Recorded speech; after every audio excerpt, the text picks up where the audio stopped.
hydration hacks to fuel your fitness journey. And today we're going to cheers to the Ultimate Man podcast. Let's get this hydration party started. I love it. Ladies and gents, here we go. Today we're going to be talking about those problems that you face. And this could be just a minimal list here. Headaches, if you suffer from headaches. Low energy. These are things we're going to be covering in today. Muscle cramping. You might be a victim of severe muscle cramping. Even constipation with gut health and digestion.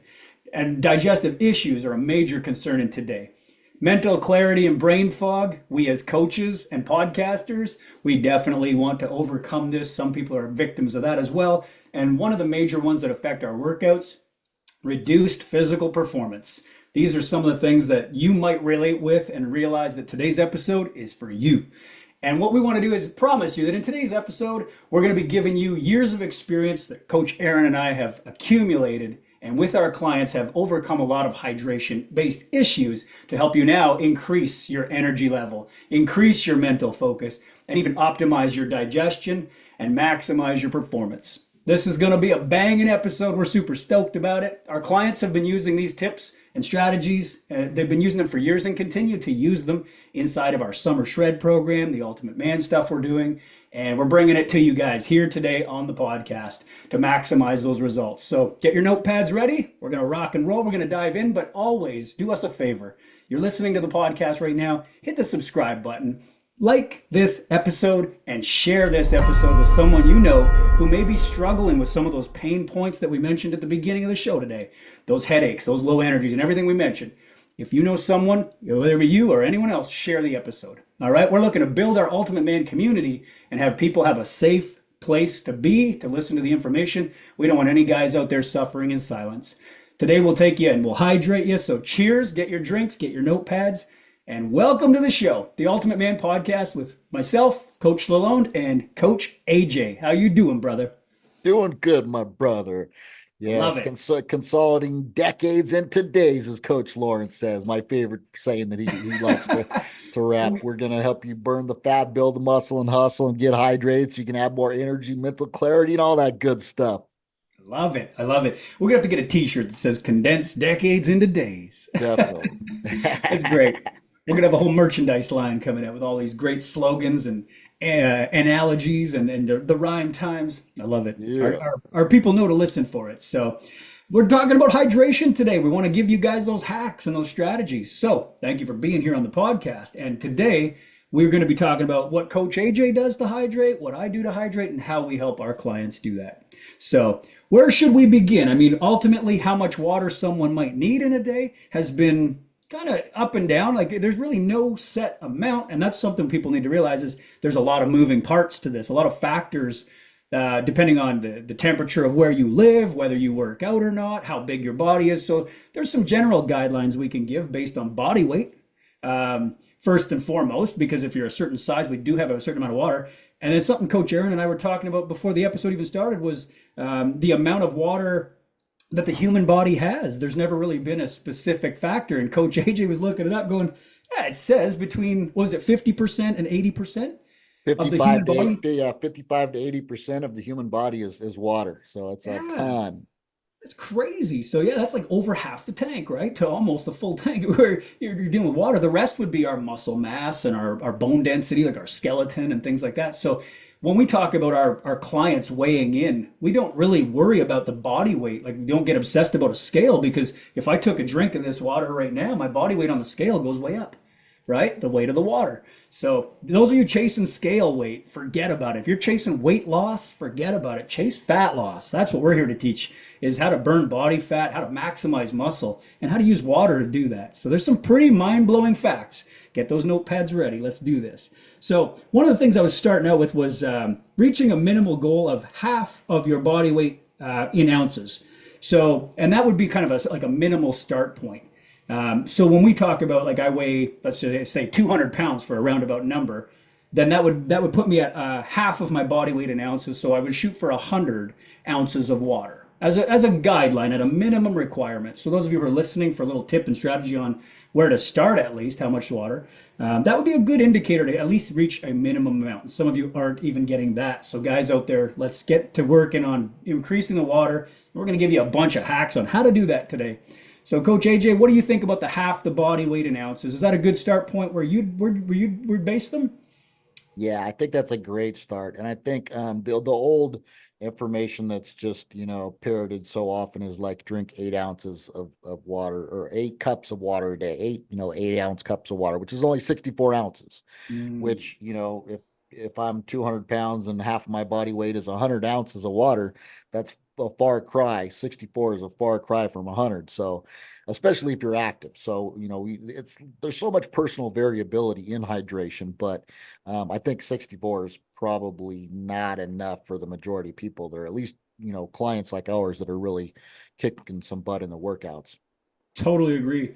I think that like that 8 ounce glass of water thing, people have stuck to those old beliefs, and they think, oh, I'm doing good with water, and they suffer from so many side effects, which we mentioned in the opening of the show today. A lot of those side effects are detrimental on performance and business even. You think of the business owners out there who need that mental clarity, that sharp edge, and dehydration could be the reason your business is struggling. Ooh, how's that for a tagline, right?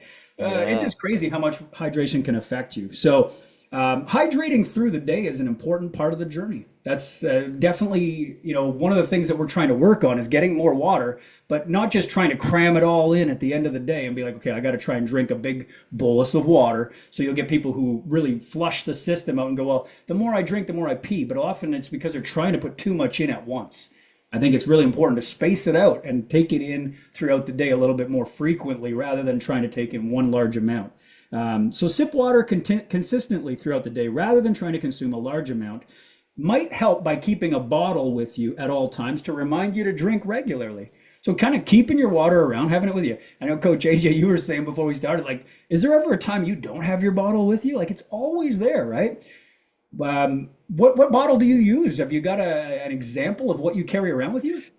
Yeah, so like I'll just even just right off the bat just give my typical daily consumption of water on average. So I drink a liter of water when I first get up in the morning. I have this liter of water, and that's kind of like I've been working out in the mornings lately, so that's kind of like pre-workout. So I think a general recommendation is to get at least like what was it, 16 ounces to 20 ounces or something Mhm. like first thing. So I'm getting a full 32 ounces right off the bat. So that's kind of a big bolus at one time. But like I said, it's pre-workout, so I think it's a good thing. And you're dehydrated after sleeping and whatnot. So I drink 1 liter first thing in the morning, and then I got this little bad boy here that's like 2.5 liters, and I'll drink this in the first part of the day. So even come mid-afternoon, I'm already like 3.5 liters down. So that's a Nice. good start to the day. That's awesome. I call that getting out from behind the eight ball. And if anyone shoots pool and recognizes the analogy, when you're stuck behind the eight ball, you got no shot, right? And it's like if you play pool, do you know what I'm talking about? If you played shot some eight ball pool before, yeah? A little bit, yeah. Okay, yeah. So the objective is the eight ball can't go down until the end of the game. That's how you win the game. Is you got to Right, sink right, the eight right. ball. But if Yeah. your white ball that you're shooting with is behind the eight ball and you've got to shoot other balls, that eight ball is blocking you, and you don't want to touch it because there's a risk. Yeah. If you hit it, it's going to go in a pocket and game over. You lose, right? Hmm. It has to be the last ball. So I always say stuck behind the eight ball is where people end up when they don't get ahead of the game, and then now you're stuck with no shot. You're at the end of the day. You got Yeah. a whole bunch of water you got to sink, and you can't get it, right? Because Right, you're right, stuck behind right. the eight ball. So, what Coach Aaron's doing is getting 3 liters ahead before he has to shoot the eight ball for the rest of the day, right? Um, Exactly. so that's my analogy of almost everything in life when we're talking about getting ahead of the game, whether it's my fitness pal and journaling stuff so you can see what your day looks like food consumption wise. I use that same analogy with talking about get your calories in earlier in the day so at the end of the day you're not playing catch up and stuck behind that eight ball again where you have no shot, right? If I look at my day and I've still got to consume 1,500 calories, how am I going to do that with only an hour or two left before bed? I messed up, right?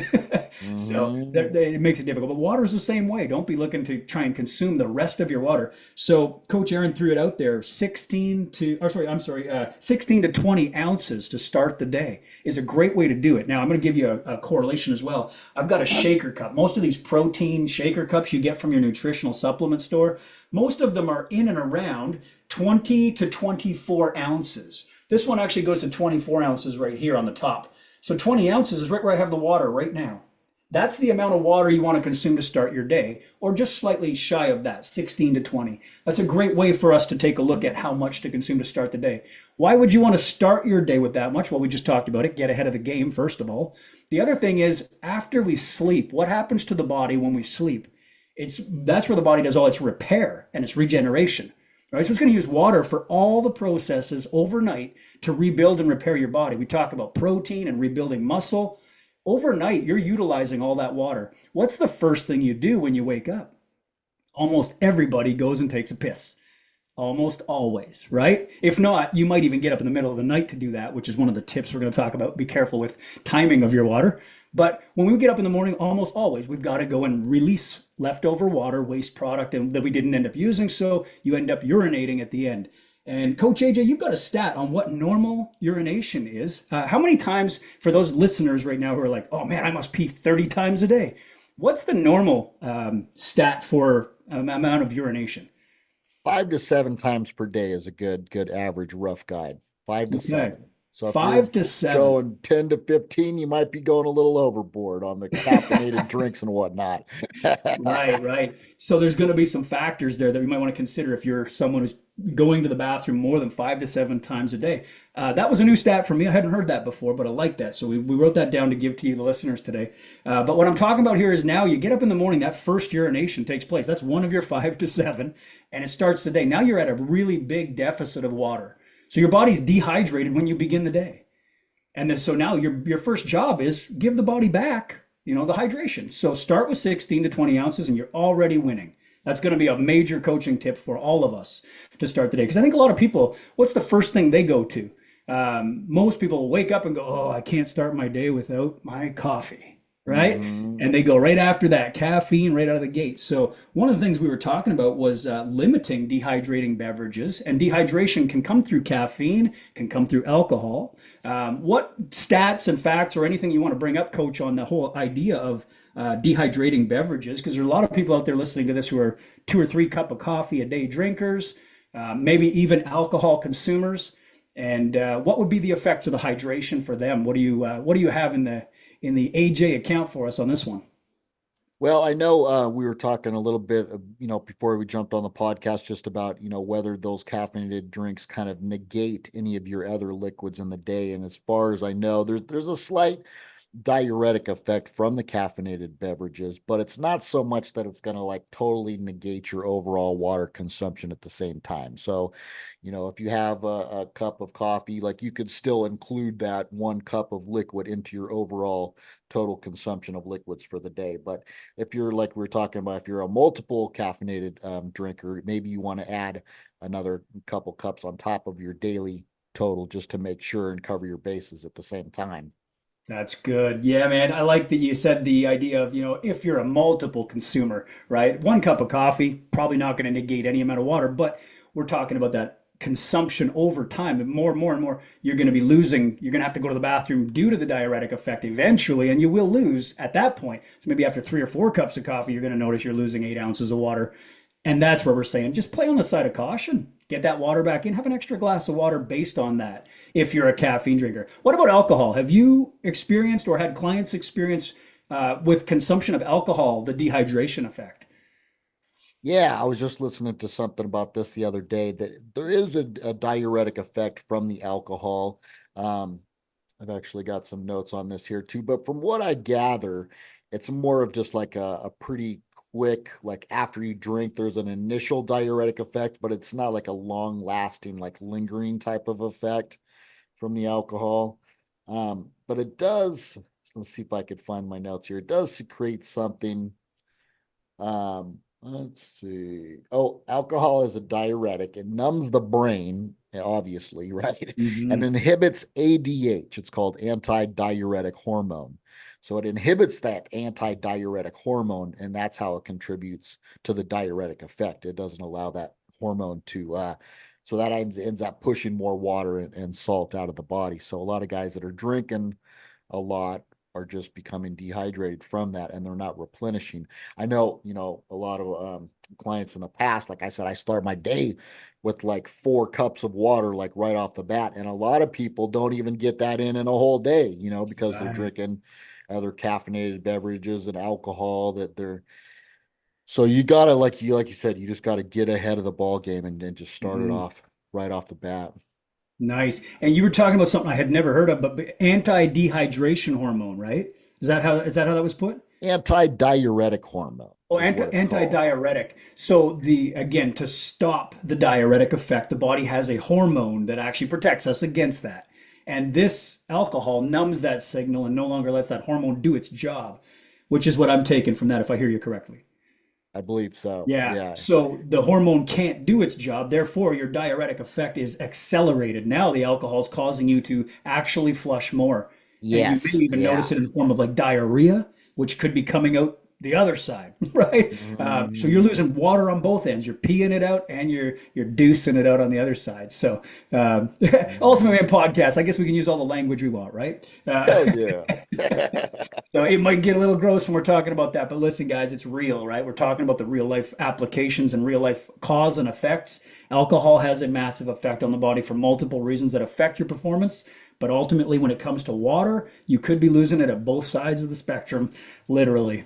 All right, so Mm. be careful and limit those amounts. Now, we're not saying don't live your life if you like to have a drink here and there, but just understand that for every drink you're having, we would like to see you kind of rehydrate a little bit just to balance it out. It might even help you with your alcohol consumption if you try to do something like balance out one drink with one glass of water and maybe socialize through the night.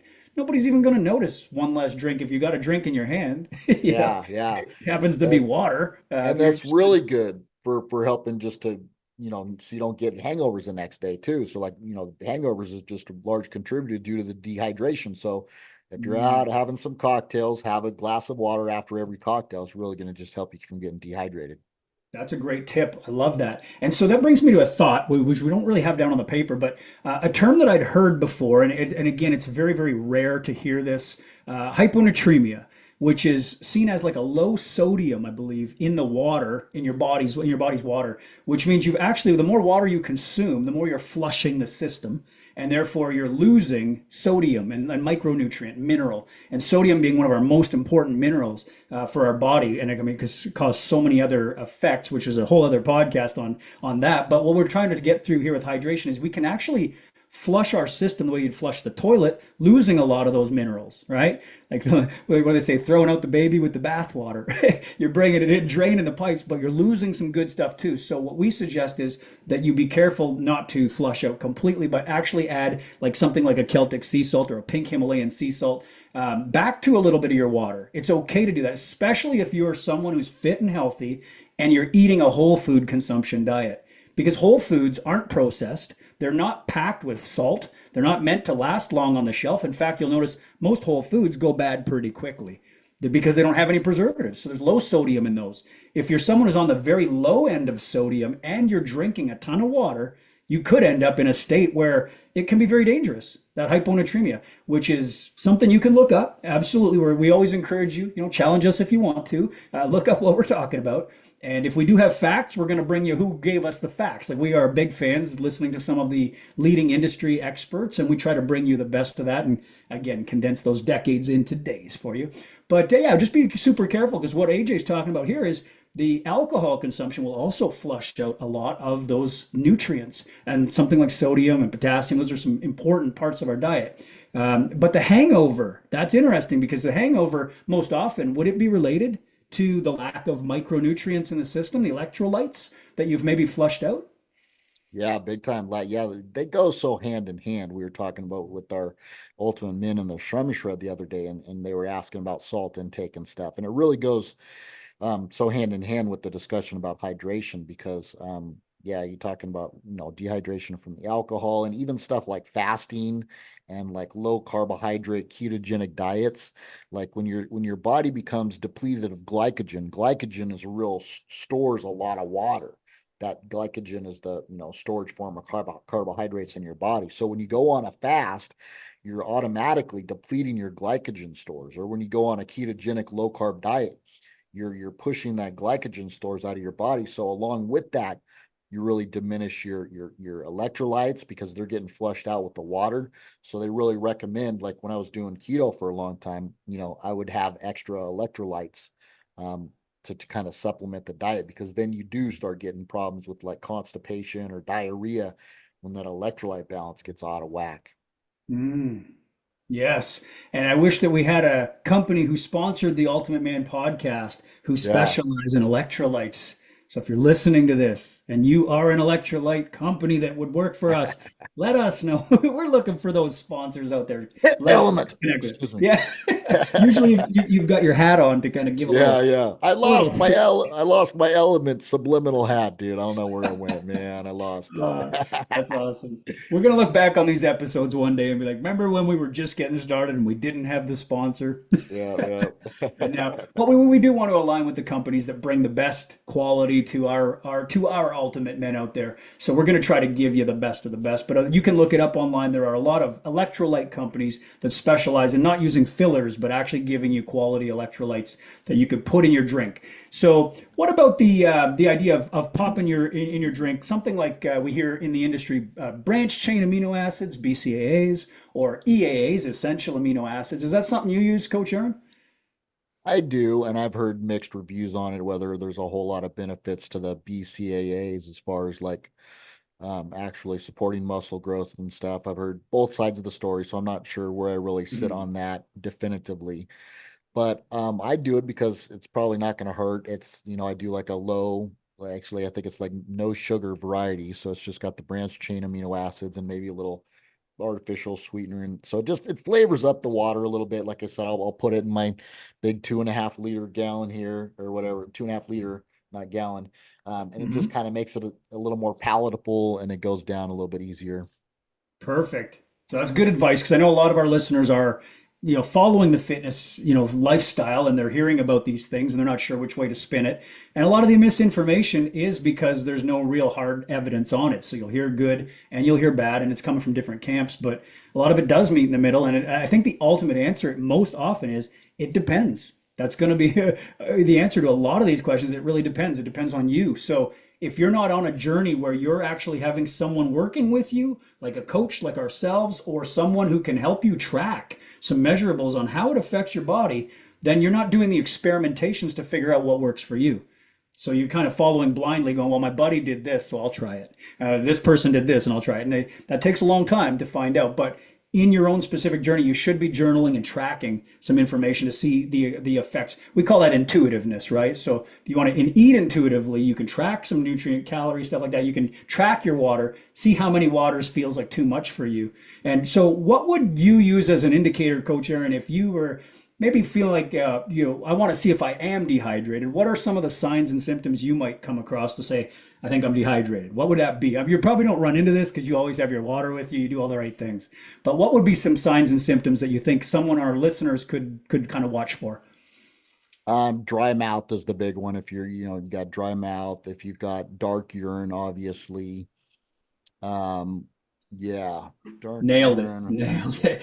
Dry mouth, dark urine. And I've only got three Yeah. notes on it, really: the dry mouth, the dark urine, and the fatigue factor. Oh, yeah, the fatigue, the mental. That's one thing I'm really big on, it is the tracking too. So I'll track like my energy levels, my mental clarity for the day, my overall mood and stuff like that, and my water intake, which is pretty consistent now. But you can notice if you do start to be a little bit of a scientist and just like track all those key KPIs, those key performance indicators of your health and fitness, you'll start to see, oh man, I didn't drink any water today. Oh, I got a low energy score today. My mental clarity was a little bit off and down in the dumps today. Oh, maybe there's some fucking correlation there, you know? Right, right. So those are actually indicators, aren't they, Yeah. of ways to know whether you're dehydrated or not. And it might not mean dehydration, like you're completely on empty, you got no water, because we'd probably die if we had that. You know, I think a lot of people exaggerate things. Oh, I'm dehydrated. You're not truly dehydrated, but you're not at an optimal level of hydration, right? I think there's Yeah. a difference between what we need just to get by and optimize, right? Optimal level for performance. So Coach Aaron just gave you some really great measurables to watch for. So we hope you wrote those down. Fantastic. Now, another thing I wanted to talk about was with the idea of eating. A lot of people, we got two sides of this here, and I say water can make or break your calorie allotment because I think back to kids. When you have a kid and you're sitting at the restaurant, I remember this from my own childhood. We'd sit there, and your parents will always say, "Don't drink all that drink because you won't eat your meal." Right? Because you're going to fill up on the liquid. And that's the truth, right? If you're someone who is having a hard time reaching your caloric allotment, taking in the water before the meal can actually hinder you reaching your calories because you're full on the water, on the liquid. And we think as adults, for some reason, this doesn't apply to us, is stomach volume, right? We've only got so much room in there. So after the meal, the water would help to digest the food. The water would also help to kind of fill the void of whatever's left and make you feel full. But if you're someone who overeats on the other end of the spectrum, the water may help prior to the meal so you don't have so much room to overeat with. And that can actually make or break. And I think that'll help people. What do you think, Coach Aaron? Do you use water before the meal, after the meal, or does it sound like that correlation is really important? I think it could be beneficial for people that are trying to like, lower their calories for the day just and they don't want to overeat prior to a meal. So if they have some water prior to a meal, it's probably not such a bad thing. I did a lot of studying of like Chinese medicine and stuff too, when I was going to colleges and whatnot, and a lot of their beliefs center around the idea that a lot too much water actually consumed during your meals will actually hinder the digestion process because it kind of dilutes the digestive enzymes and whatnot. So Mhm. I've always kind of adhered to that philosophy personally and don't drink a lot of water, just a minimal amount with my meals, and then have most of my water in between meals, for the majority. Love Yeah. it. Love it, brother. I'm totally on board with that too. And for the listeners, just know that Coach Aaron and I haven't rehearsed this. This is live. We're not editing this out. So what he's saying he does, if I agree with, then I will say I agree with it. And if not, and it's not what I do, I will state what I do and why it's different. And we're not always going to agree on everything. That's the beauty of this relationship on our podcast is most of the time we do agree because we follow a lot of the same holistic lifestyle approach. But every so often there might be a different way we do it, and that's great. Be open to new ideas, listen, and because we've all learned different things at different points, and our experiences are, what's bringing this podcast together for you. So it keeps me super stoked to have these conversations with you, Coach AJ. And I think you said something earlier too. As we try to sharpen up our tools for every episode we do, it helps us get better as coaches. And that's exciting because we're growing, man. We're always getting better. So I'm excited about that. So anyway, back to the idea of water timing with the meals. I personally agree with you. I eat first, and then I use water at the end of the meal. I do sip a little bit just for the sake of, like we talked about dryness in the mouth and maybe just to wash it down a little bit, especially when you're eating some of those clean whole foods. Tuna is one of my favorites. I love tuna, but man, is that dry. Chicken breast, Right. super Yeah. nice for high protein, but super dry, right? And if you don't want to condiment, to moisten it, right? You're not going to load it with all kinds of sauces that are going to bring all the calories in. Then you got to use a little bit of water to wash it down. So I don't mind, a little bit throughout the meal, but mostly at the end, that's when I'll put it in. And that way I can guarantee I'll get all my calories because I've got a lot of clients who have come in early and said, I'm not sure how much I eat. And then I get them to track and they're eating less than like 1,200 calories. So it's like, wow, we've got a lot of work to do to build up your metabolic rate. We've got to get you eating more. We've got to get you digestive healthy first. And they're like, well, how am I going to eat more? I'm stuffed. And a lot of times it's like, I mean, there's so many factors. Like it really depends on what their lifestyle looks like and how they're structuring it. But a lot of times it's just that they're drinking water before the meal and then they're not hungry. Water can definitely keep the satiating feeling, like your satiety factor. So it's a tip to not overeat. If we've got a client who's really eating 5,000 calories and they can't slow themselves down, then water before can definitely help fill the void and you're not going to feel so hungry. So keep that in mind. But most often I find it's the other way around. People need to eat their food first and then drink their water. I think that's where both of us are at right now. That's how we do it. So if you like the way that, that we are implementing our structure, then you can try that for yourself.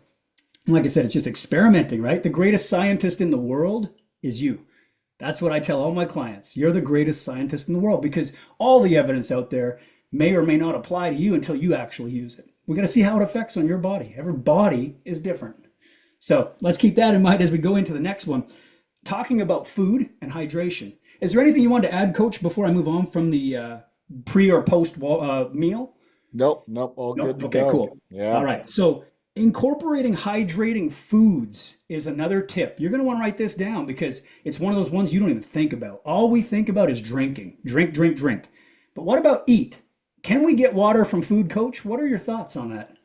There's tons of water in fruits and vegetables, and even meat has some water in it, right? You cook up Mm, some meat, there's a lot of liquid and stuff left over. So yeah, if you're getting in some whole foods, you'll get a lot of liquids just from that in and of itself. absolutely. I was listening to a podcast recently with a couple of our favorites on it. And again, we might drop a name here and there, like a Huberman or a Andy Galpin. And we're listening to these podcasts and we're picking up some of the scientific information. And when they mentioned meat as a source of water, I was like, meat's usually pretty dry. And then I thought about it. They were kind of suggesting, like, even the human body, if we are 50 to 80% water, that's absorbed into our meat. Now, we're not saying be a cannibal and eat human, but when we eat meat, right, there's going to be water inside of that. So meat actually has a very, a good portion of water that you can use to hydrate. And then, excuse me, you mentioned like watermelon or fruits, those types of things. Some people fear the sugar content when it comes to fruit. So they're like, oh, I don't want to touch fruit. That's carbohydrates and it's been demonized. But the truth is there's fiber in there. There's water in there. There's so many great nutrients. And the dosage of sugar would be part of what we would allow for an athlete or someone who's trying to be healthy. That's not going to be a sugar that's going to harm your body. It's actually going to be used as an energy source, more readily available. In fact, I think about when people talk about diabetic, if someone's crashing, what do they normally just give them to bring them back up? It's like a shot, something quick and effective to bring them back to, homeostasis or balanced blood sugar level, right? So would fruit maybe be that thing to actually bring you back when you're having one of those really bad mental clarity sections of your, of your day? Maybe it's that water and that nutrient you need to bring it back up. What are your thoughts, Coach? When people fear fruit and carbohydrate for that reason or sugar, would you tell them to stop doing that, quit being crazy?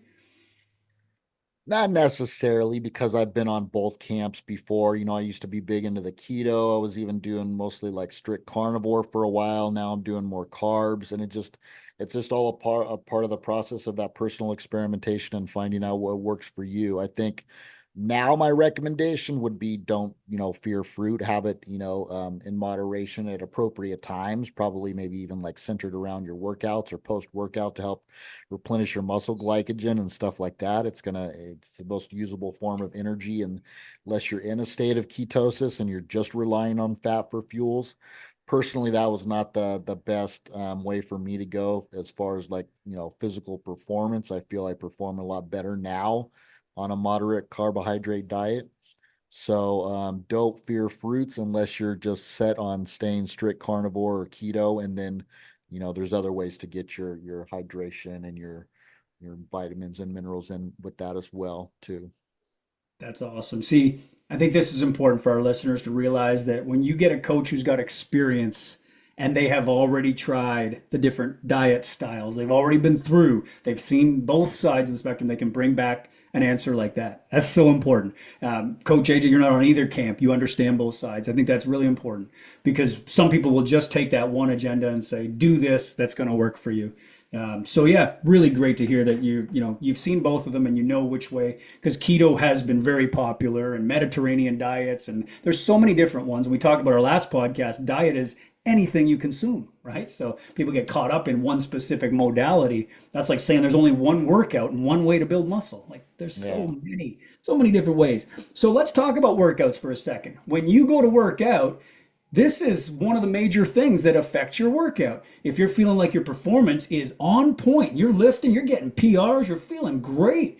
chances are you're probably really well hydrated going into that workout. If you're finding your mental clarity is not there, you're lacking motivation, your performance is completely dull on that day, you've got nothing in the tank, it may not be food related as much as it is hydration. So, what are your tips and strategies and thoughts and hacks around hydrating before and after exercise? And are there any specific studies and stats that you have to offer us, Coach AJ? Yeah, hydration as well as the electrolytes that go along with the hydration too. So if your electrolytes are diminished, then that's going to also severely reduce your performance. So here's a good stat I've got here. It says a 5% drop in your body weight. For example, using myself as an example, a 200-pound dude. If I lost 5%, which would be 10 pounds for myself, that could reduce your performance by 30% in like an aerobic type capacity workout. 30%, that's freaking huge, right?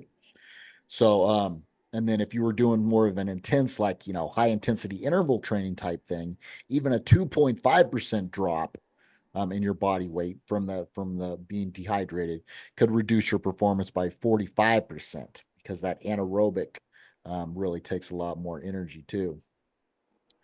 So yeah, you really want to optimize your hydration and your electrolytes. I like to even have a little bit of a little dash of the Celtic or the Himalayan sea salt in my, I'll put that in my first liter of water that I drink in the morning, a little Himalayan sea salt in here, along with my branched chain amino acids and electrolytes.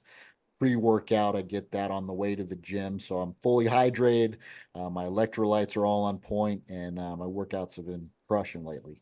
Nice. Yes, yes. I like that. And because we're in summer shred right now, we're trying to lean down. We've started to create some, high output, and we're also watching our calories for too great of a deficit. Because yes, we want to be in a calorie deficit for the fat loss, but we're really being super careful with how deep we make that cut because we obviously see our performance factor fade and we know better. We've been there before, right? That there's such a thing as too much deficit and calories, and then too much output. So there's got to be correlations in that. And if you are struggling out there to understand those correlations, get help, get coaching. We have links available in all of our stuff for you guys to reach out to us. We don't want you to feel intimidated. We want you to feel welcome. Make sure that you know we're just two real dudes who've been doing this for a very long time, and we're here to help. All right, so Coach AJ is making those calorie cuts. He's looking awesome right now, but he's putting some salt into the water to make sure that electrolytes are keeping balanced because he knows he's going to sweat, going to hit that gym hard, going to get a good workout in. He's also got another banging YouTube channel up, Jacked with Jameson. You might want to check that Jack out. with Jameson. Check that out on YouTube. I love it. Yeah, buddy.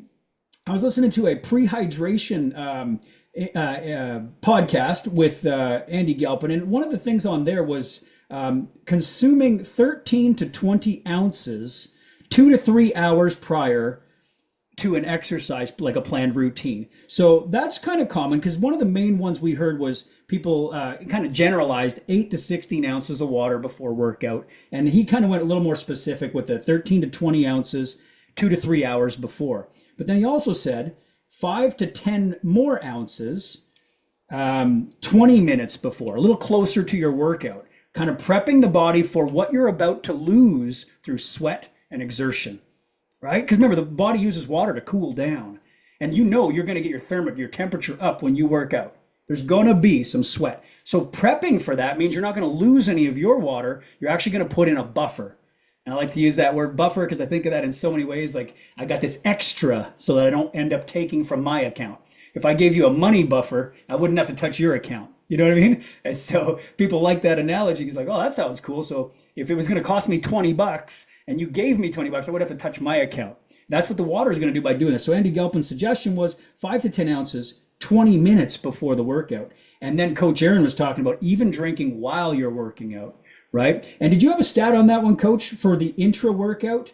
Like for every 15 to 20 minutes throughout the workout, how much water someone should be looking to consume? Because we always say, while you're working out, you can sip out water, but how much would be like if there's evidence out there based on your body weight? What do you have? Yeah, let's see. It was like you divide, let's see. I'm looking in my notes here. You might want to refresh my memory on this Okay, one yeah. because I'm not seeing So it. because during the workout you are losing water, and so every 15 to 20 minutes is a good way to kind of look to hydrate. And I do the same when I'm running classes and camps and things like that as well. Every 15 minutes I'll stop and say, everybody take a water break, let's get a drink, right? And so based on your body weight, it's divide by 30 in ounces. That's So what it was. Yeah. that way there you can get let's just say relative to your size, right? Very important Mm, to do that. So body weight in pounds divided by 30 in ounces would be the best way to do that, according to the science that we get from some of the podcasts we've been listening to. So that's a good way to look at it. And that makes it different for everybody. So it really depends on your body weight overall. So that was one of the ones I came across. Is that the same one you had?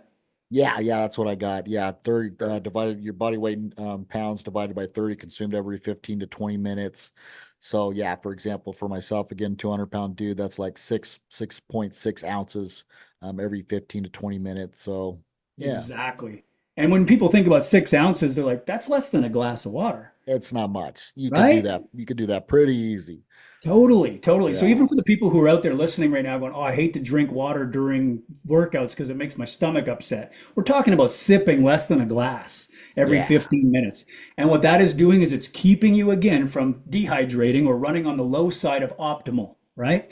Which is so important. We want to keep our athletes optimized. We want to make sure you're getting the hydration that's going to keep your performance up. And so don't end up on the losing side of it by not drinking, not preparing, and then having your body use its current water to have to sweat and digest and do everything else muscle contraction based. I mean, just so many things. And then one of our guys, even on the Ultimate Man Summer Shred program, was talking about cramps. And he was saying, yeah, I notice when my sodium's low, I get a lot of cramps, which is true. But water flushes that sodium. So during your own workout, you're losing water, therefore losing some sodium, therefore sweating out and risking, a higher degree of risk that you're going to get cramps. And how many people out there listening right now severely suffer from cramps during a workout? I had a client once, we were trying to do some running back and forth from, like one point to another, and calves were cramping like crazy.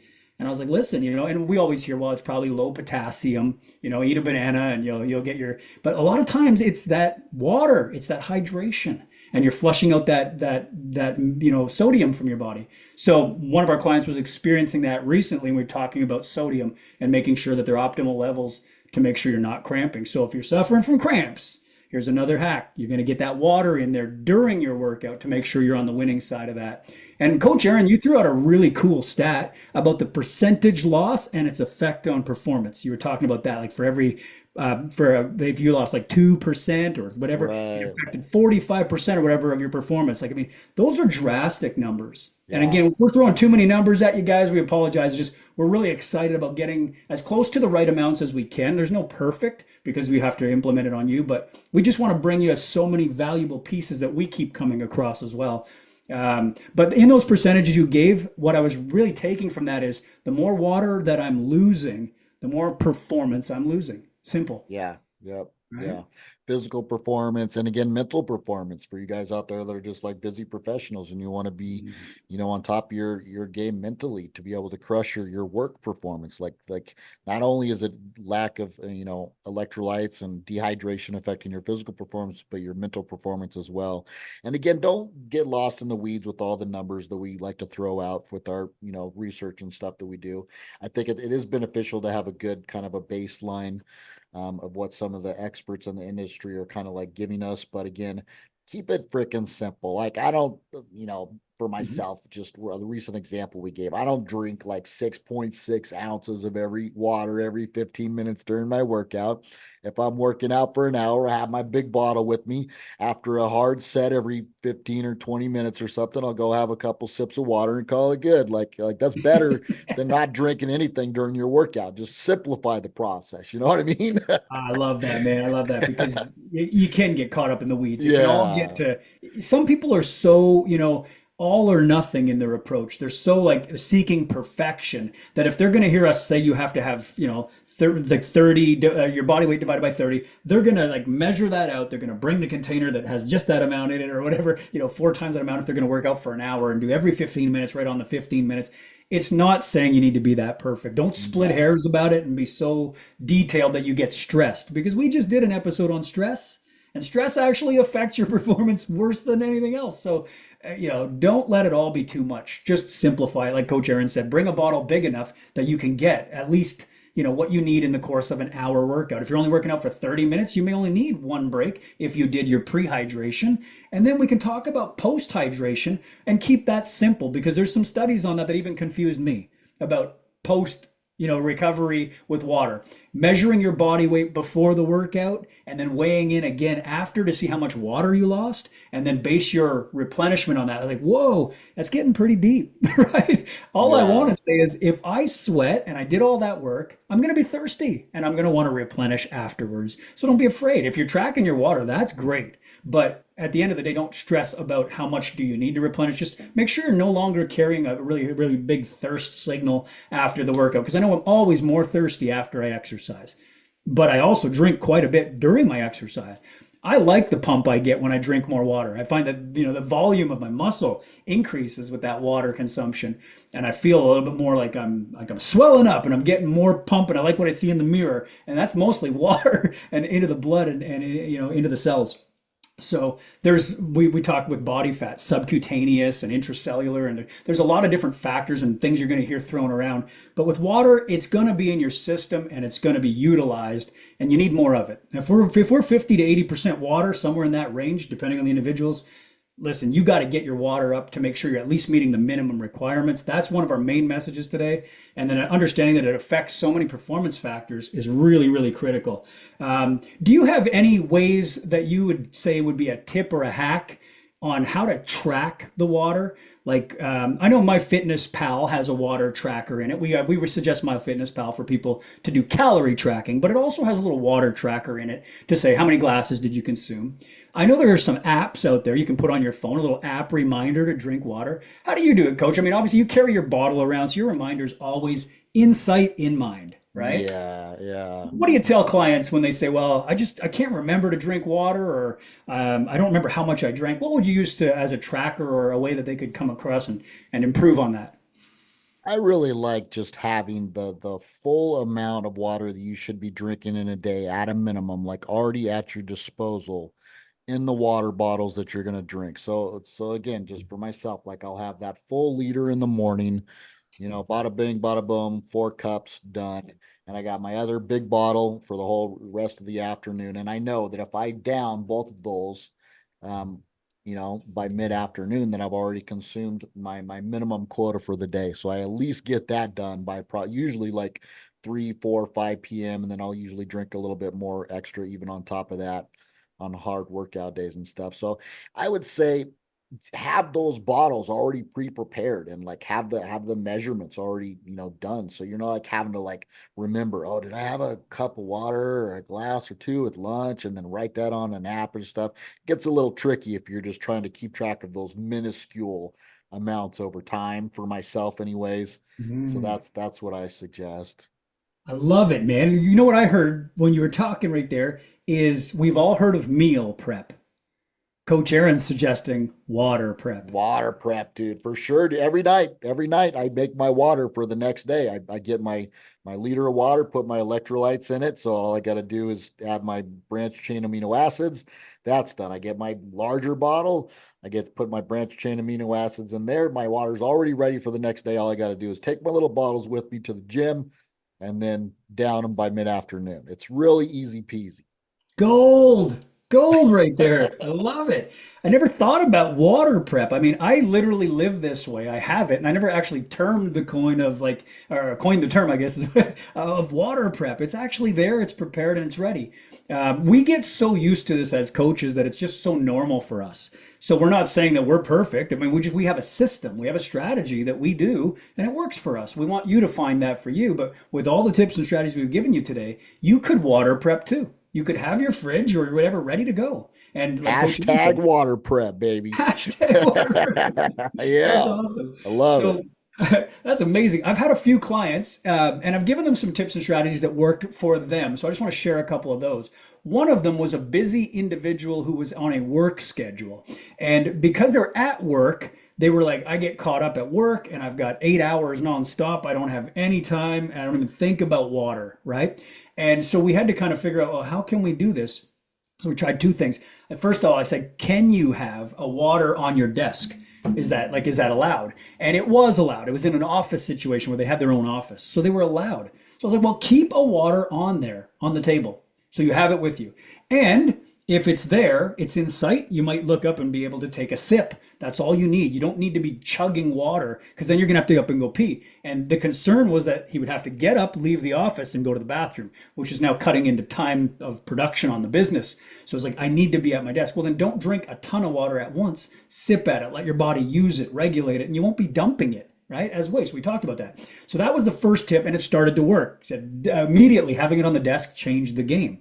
Second thing was the one time, and I don't know why, but the bottle that he had brought had a straw built into it, like those tops where you flip it up and it's got like a little Yeah. straw nozzle that Yeah. goes into the bottle. So he had one of those, and it was kind of just like sitting there. And he found it even easier because it was literally didn't like you didn't have to take the top off or anything. It was just sip out of the straw. But he also said he noticed he got more water done through the day. It went quicker. Not drinking big boluses of it, but just he was able to take in more water through the straw. And I was like, that's interesting. So the straw actually helped get more water without noticing how much he was consuming. And then I thought about that and I was like, that is true, man. I've noticed when I drink through a straw, I can like chug a whole thing down. Not that you want to do that. We're not saying chug it, but you do drink more through the straw without even realizing it. So there's another tip. The other Yeah. thing was keeping track of how many had gone down. Once we got him doing this throughout the 8 hours of the day, it was a matter of how many did you consume. It was like, man, I must have refilled that bottle like 3 times. I can't remember if it was 3 or 4 because he would on his breaks fill it back up again. Refillable, reusable bottle. And so he'd go and get that out of the water cooler at work. They had one of those machines that distribute the, purified water or whatever. So he'd go and refill the bottle and come back and finish another one. So I said, well, how many have you got? And he's like, I don't remember. So I was like, well, we need to track it. And he goes, oh, I don't have time for the tracking, right? Because again, cutting into business time. So I said, why don't we do this? This was kind of a neat idea. I said, because we need 3 of those particular bottles he had. I said, bring 3 elastics with you to work and put them around the container. Each time you Yeah. finish one, pull an elastic off. And he's like, that's genius. That works. So we started to make sure that by the end of the day, all elastics were removed from the container. Therefore, we knew he had 3 and we didn't have Yeah. to track it anymore. Remember, was that the second one or was that the third one? I can't remember. So another just anecdotal tip and strategy there is if you're struggling, you've got a favorite bottle, and maybe say your bottle is small, right? And you need 6 of them. Put 6 elastics on it and take one off at a time every time you empty it. That'd be a great way to do it. Or Coach Aaron said, line up all the bottles ahead of time. If you're not using a reusable bottle, have 6 bottles or whatever your intake is. Like based on what we said, take your body weight and half in ounces would be good. Half your body weight in ounces is a great start. And put that many bottles based on your volume. Have it all set up and then look at it like bowling pins. Just knock them down through the day, right? Till all the pins are down. Boom. Yeah. Big, Yeah. big revelation. Any hacks and tips that you've come across outside of those ones? No, not outside that. That's now that you mentioned that, I've used that one quite a bit in the past too for myself and clients. And just, yeah, like I'd take a liter water bottle like this one here, and then just I would put like, 4 rubber bands on it at the top. And then when I Mhm. drank one of the liters, I'd put the rubber band down towards the bottom. And I knew that I had one, and then two, three, four. And then yeah, it's a great way to track. Simple, right? Simple. I Yeah. love it. And one of the other ones that we tried using, and it was a bit stressful and didn't work so well, was a timer. So I wrote that in my notes because I want to talk about that. Some people do well with deadlines and timers, and other people don't. So setting an alarm and a reminder sometimes works for you. And there's apps that can do this and remind you every hour to take a drink of water. You can get like drink more water apps and stuff like that. Or you could set your own little reminder, on your watch or whatever, and to remind you if you're someone who doesn't get stressed out by alarms and reminders. In fact, you're maybe more motivated because you feel like you're on track when the alarm goes off. And you're like, "There's my reminder." Another thing I like to use is habit stacking. This works well with our guys in the Ultimate Man as well. And we Yeah. were talking about habit stacking and taking the water as a habit and say, listen, we're trying to improve water, but that habit can come in conjunction with something you do every day regularly. So how would you stack your water if you're going to do a habit stack, Coach? 1 liter first thing in the morning, just like get it out of the way. How Hmm. do you phrase it? Like get ahead of the 8 ball, or Yeah, get right? behind the Get get out from behind, behind the 8 ball. give Get out up from behind. behind the 8 ball. And Yeah. then and when your meal timing is coming up, like I said, I like to preferably have my water intake in between or prior to the meal. So I'll just like, okay, I'm getting hungry. It's almost mealtime. All right, let's have a couple cups of water right before the meal type thing. Yeah, if you're Yeah. doing before or even after, right? You could stack it with the finish. Like Yeah. after your meal, what do? Maybe you take your dishes to the sink. That's a normal habit for you. You always go clean the table off and you go to do that. Maybe you do the dishes right after your meal to clean all your dishes. That's a great chance to stack your water with that habit. Every time I wash the dishes, I'm going to drink a glass of water. I think water and water, right? Maybe every time you brush your teeth or every time you take a shower, you're thinking water. I'm going to brush my teeth. I do that every day without thinking about it. Great chance to take a glass of water or whatever your bottle of water is and work at that. So you're stacking things you normally do. Like I walk my dog. Every time I go for a walk, I could stack a glass of water with that or, 6 to 8 ounces of water, whatever. These are opportunities for you to start creating reminders, create routine for you. And that's what we want. We want to see you get a routine that works. Ultimately, you're going to feel so much better. We talked about the benefits of drinking more water at the beginning of the show today. We want to get all those wins for you. And by getting more water and creating a better habit and routine, you're going to feel way better in so many different areas and you're going to see better performance. So, I mean, those are some of the major things, but also want to remind people to remain flexible with this. Don't overthink it. Don't get all hardcore. You heard the episode, you took all the notes, then you go and start drinking so much it's interfering with some of the things you need. Like, for example, I talked about the business world. Don't drink so much at your desk. You got to keep getting up and leaving your office or interrupting meetings because you got to go pee all the time. Your body will learn to regulate the better you are consistent with it. But what about sleep? We've talked about it in previous episodes. When should we cut off water, Coach Aaron? When should we kind of close the window on it? Because it might actually cost us in the way of sleep. What would be the recommendation one more time on that? I'm not sure if there's a specific scientific recommendation that I've seen on that, other than like a general, like, 3 hours, 2 hours before bed type thing, which is pretty consistent with what I do. It's so personalized, but I like to cut off mine even earlier than that because I just more of my activity is earlier in the day. Hmm. So I'll cut my water consumption off by like 5 or 6 p.m., go to bed by like 9 or 10 p.m. So I've got 3 or 4 hours of not consuming any water. So I'm not having to get up multiple times and piss in the middle of the night, which is very important to me. Love that. And Yeah. that's so true. And so you might have heard us say this on a previous episode. If you're a regular listener to the Ultimate Man podcast, we've talked about the 3-2-1 rule. It's not written in stone, but it's a great guideline. 3 hours before bed, no more water. 2 hours before bed, no more food. And 1 hour before bed, no more screens. That's going to help you to regulate a better sleep. And we had a whole episode on sleep. So that was one of the things. And when we talked about the 3 hours before bed, that was the water. Coach Aaron just verified that that's even what he does. He said, 2 hours, give or take. Some people are different, but he backs it up to about 3 hours as well. I try to do the same thing because we don't want to end up waking up in the middle of the night multiple times. That's going to cause more lack of good quality sleep and regeneration and throw off everything, as we've talked about in previous episodes. So there was one more stat that I wanted to just grab, and this was from one of the Hubermans that I was listening to just the other day. Minimal water need based on the 8 ounces of water for every hour you're awake for the first 10 hours of the day.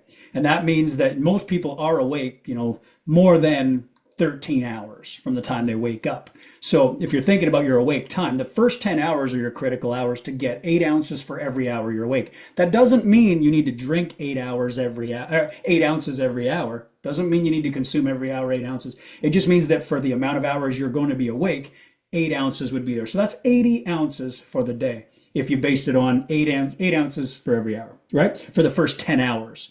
So that was kind of his guideline on that. And I thought that was a pretty cool way to look at it. And that also makes sure that I've got my 80 ounces before, bedtime, as far as like the drinking too late and interrupting sleep. So I thought we should touch on that just to make sure Yeah. that our people, we talked about behind the eight ball, get out from behind the eight ball, have more shots at winning. Don't get stuck behind there. So that's pretty cool. Any extra tips and strategies, Coach, that you can think of? Not right off the top of my head. I mean, we've covered so many. If you can't pull together some good strategies off of that to get your hydration up, then Right? you got a problem. I love it. Yeah, man, we've covered so much in there. I'm looking through the notes to make sure we didn't miss anything because we always try to Yeah. bring, like I said, we bring the best value we can with all of our experience, throw in some of our own stories in there, and we've covered it all. So we hope you've taken a lot of notes today, and then found at least one thing you can take from the episode that you can apply today. Maybe it's the elastic trick. Maybe it's the carrying a bottle around, like Coach AJ showed you a couple bottles. Maybe it's the fact you've been working out and you weren't thinking about drinking during the workout because you had maybe a preconceived idea that you needed so much water it was going to upset your stomach. You know what? That makes me think of one more thing. When we were boxing, and I mean, you could probably tell me too, in MMA, between rounds, how likely were you to want to drink water? Did you chug water? Did you just kind of use it to wet your mouth and spit it out? What was the strategy for in between rounds when you were fighting?